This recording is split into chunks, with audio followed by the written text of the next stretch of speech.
पश्चिम द्रुतगती महामार्गावर वाहनांच्या लांबच लांब रांगा पाहायला मिळतात। वैभव गाग आमचे प्रतिनिधी आपल्या सोबत थेट जोडले गेलेले आहेत। वैभव, काय आहे वाहतूक कोंडीची स्थिती?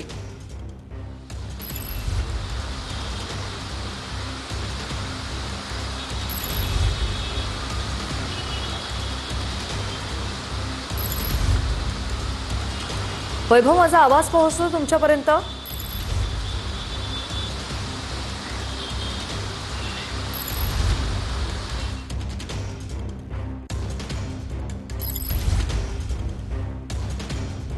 पश्चिम द्रुतगती महामार्गावर मुसळधार पावसामुळे वाहतूक मंदावलेली आहे। बोरिवली, कांदिवली, malaड, गोरेगाव या परिसरात वाहतूक कोंडी पाहायला मिळते।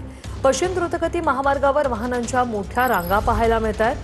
पावसाचा परिणाम रस्ते वाहतुकीवर झालेला पाहायला मिळतोय। वाहतूक जी आहे ती चांगलीच मंदावलेली आहे आणि त्यामुळे वाहन चालकांना मनस्ताप सहन करावा लागतो। आणि तुम्ही पाहू शकता इथे जी वाहतूक जी आहे ती सध्या संत गतीने सुरू आहे। जी बोरिवलीपासून मुंबईकडे जाणाऱ्या गाड्या ज्या आहेत त्या थोड्या संत गतीने सुरू आहे। त्याचं कारण असं की रात्रभर जोरदार पाऊस पडत आहे आणि ऑरेंज अलर्ट आहे जो मुंबई आणि ठाण्यामध्ये जारी केलेला आहे। आणि रात्रभर तुफानी पाऊस झाला, काही ठिकाणी पाणी भरलं होतं। आता मात्र पाऊस संत गतीने सुरू आहे आणि जसा पाऊस संत गतीने सुरू आहे त्याचप्रमाणे बोरिवलीपासून मुंबईकडे जाणाऱ्या गाड्या आहेत त्यासुद्धा संत गतीने सुरू आहेत। मात्र मुंबईपासून बोरिवलीकडे जाणाऱ्या गाड्या ह्या सुरळीत सुरू आहे। ती जी वाहतूक आहे ती सुरळीत सुरू आहे। मात्र त्या पावसाचा थोडाफार परिणाम जो आहे तो या वाहतुकीवरती संत गतीने गाड्या चालतात। मात्र दुसरा मोठा असा कोणताही परिणाम वाहतुकीवरती झालेला नाही। पूर्णपणे पाऊस थोडासा संत गतीने सध्या सुरू आहे। ऑरेंज अलर्ट जारी केलेला आहे। हा जर पाऊस सतत पडत राहिला तर कुठे ना कुठेतरी याचा परिणाम जो आहे तो वाहतुकीवरती होऊ शकतो। मात्र आता सध्या जर पाहायला गेलं तर तसा परिणाम जो आहे।